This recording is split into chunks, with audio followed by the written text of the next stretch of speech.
Being poor can actually cost more money. Sounds backwards, right? You'd think having less money means spending less. But surprisingly, for millions of people, having less money often means paying more. Here's the thing. Imagine your car breaks down a week before payday. You need money now, not next week. So you take out a payday loan, a short-term loan that's easy to get, but comes with very high fees and interest.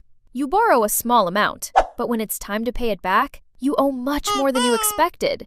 Now you're short on money again, and the cycle continues. But wait, it doesn't stop there.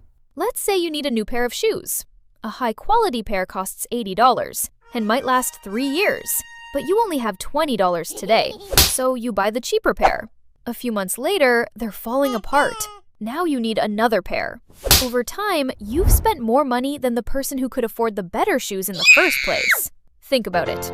The same thing happens with appliances, phones, furniture, and even housing.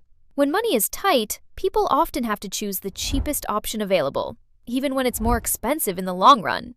And then there are late fees. If you can't pay a bill on time, you get charged extra. Miss a payment, and the penalty grows. A small financial problem suddenly becomes a bigger one. This is often called the poverty trap. The poverty trap simply means a situation where not having enough money makes it harder to build more money. The system isn't always charging people more on purpose, but many costs are easier to avoid when you already have savings, good credit, or financial flexibility.